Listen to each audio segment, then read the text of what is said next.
entrepreneurship. These are the people that take a huge risk.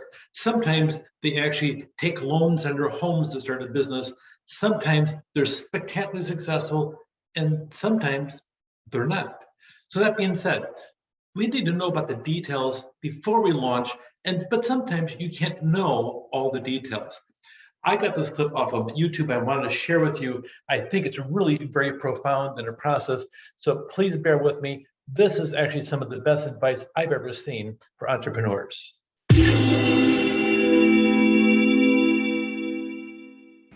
I love to be with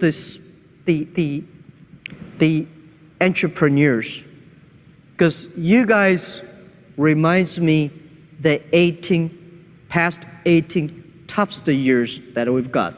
And I believe one thing, I'd give my advice to all of you as an entrepreneur. Today is very difficult, and tomorrow is even more difficult. But the day after tomorrow is very beautiful. Most people die tomorrow evening.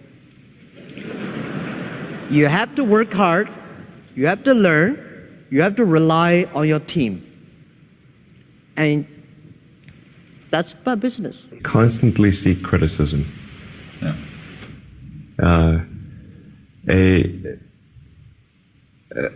A well thought out critique of whatever you're doing is as valuable as gold.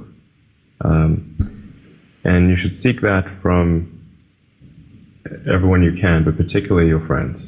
Do something you're very passionate about, and don't try to chase what is kind of the hot passion of the day. People say you have to have a lot of passion for what you're doing, and it's totally true. And the reason is because it's so hard that if you don't, any rational person would give up. It's really hard, and you have to do it over a sustained period of time. So if you don't love it, if you're not having fun doing it, you don't really love it, you're going to give up. It's very rewarding when you work on something you think is going to make a big difference. And yeah, it's a little bit harder, but I think the passion that one might bring with it brings so much more energy to that you're more likely to succeed. So just go and do it, try, learn from it. You'll fail at some things. That's a learning experience that you need so that you can take that on to the next experience. And don't let people who you may respect and who you believe know what they're talking about, don't let them tell you it can't be done. Because often they will tell you it can't be done, and it's just because they don't have the courage to try it. I think people that look for great ideas to make money, aren't nearly as successful as those who say, okay, what do I really love to do? What am I excited about? What do I know something about? What's kind of interesting and compelling. For somebody aspiring to, take things to the next level or to even surpass their wildest dreams, there's always going to have to be an element of luck. But I think more important is putting yourself in a business that can be ubiquitous, that really doesn't have limits. Because otherwise, there's always going to be a grind to it. But if the business, if it can't be something that you can visualize every business using or every consumer using, it's going to be tough to scale to be big enough or to have the perceived value. One of the things I advise entrepreneurs to do is when you have an idea, a classic entrepreneurial impulse is to hold the idea close to you and not go tell people because, oh, the idea is so special. Right. That's almost always a mistake. Go talk to Why is that a mistake? Yeah. It's a mistake because your actual real competitive advantage is not that you have this idea that you have locked away in your closet, which may or may not be accurate and you have no idea which it is. Your actual competitive advantage is if you're assembling the intelligence around, does this idea work? What is the right teams? What is the right learnings?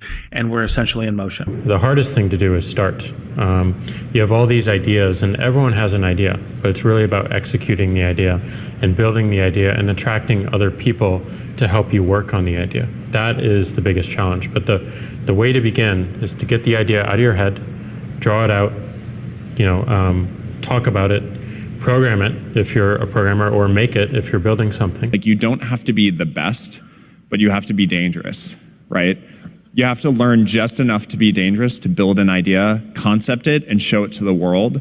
And then it turns out there are lots of other people, including all 170 employees that work at Instagram, who are much better at doing all that stuff than I am.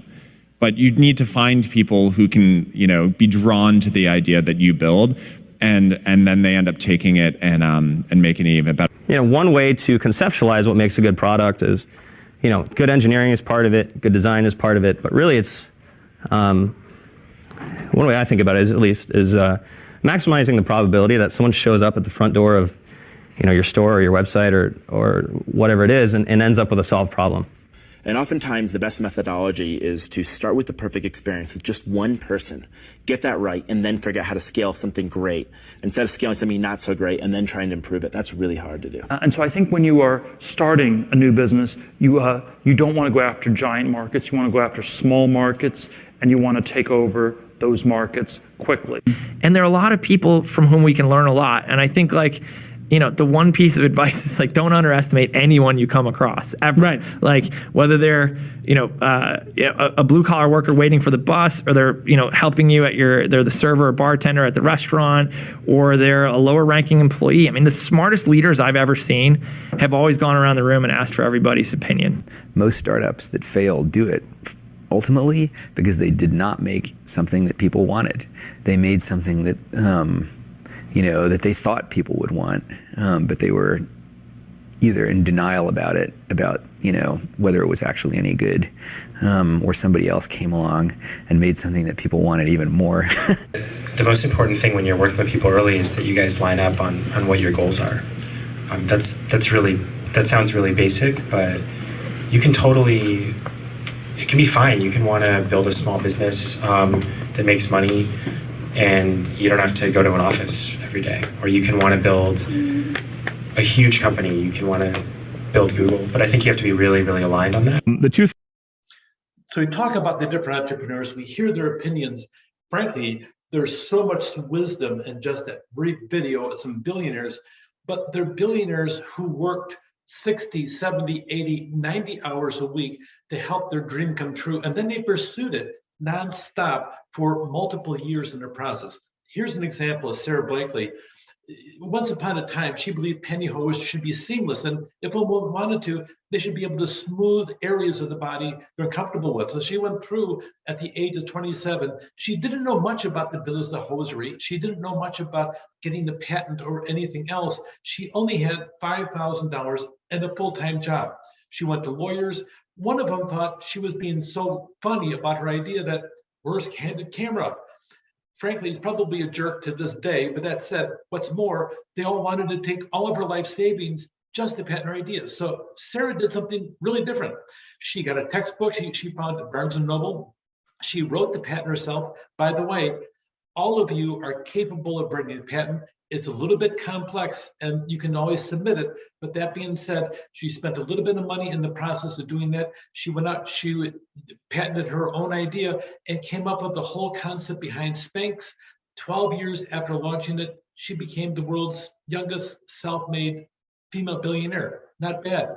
Over here, Whole Foods, they took a concept that was totally outrageous. Most health food stores prior to Whole Foods were 1,200 to 1,600 square feet, and that was a big one. They went through it and they did something totally crazy. Down in Texas, they got a building, 10,500 square foot. That is a big retail store. They filled it with food, natural food, and they started with 19 employees. So they started September 1980. Memorial Day 1981, they had a flood and it destroyed the entire store. Their dreams was in a shambles from a huge flood that decimated their store. They had everybody they could. They called them up, they came out, they helped them. They reopened less than a month later. After that rocky start, they revolutionized groceries across the entire United States. They went into areas that people would thought would never support a health food store. And they went to North Carolina, went on Detroit and expanded and expanded. Eventually, they sold out to Amazon for billions of dollars. There's 5 reasons why you, as a young person, can think about being an entrepreneur. We'll talk about another massive group, the 55 and older crowd starting businesses. It's one of the largest markets now for new businesses. But when you're young, 5 reasons you don't have a mortgage or kids to take care of, you can survive on little funds, work long hours, eat a lot of ramen noodles and hot dogs, oh yeah, and soda, nonstop, Mountain Dew, the whole thing. You don't have to disrupt your career because it hasn't started yet, and you have more energy and enthusiasm than somebody that's older. Not me, of course. I'm only 27 years old in the process. And if you don't believe that, you may have a problem with your grade. Okay, if you succeed, you'll have long-term financial gains. So the highest group of entrepreneur rate is 55 to 64. A lot of people, instead of retiring, they start a whole new business on the side. Since 1996, older Americans open businesses at a rate of higher than 20 to 34-year-olds. That's usually the traditional market. So you got two big markets out there. So young and old, and the whole thing is know the details and study it. Dive into the thing and give everything you have into it and see where you succeed. You can become an entrepreneur. Just know the details and make a decision and move forward. Take care.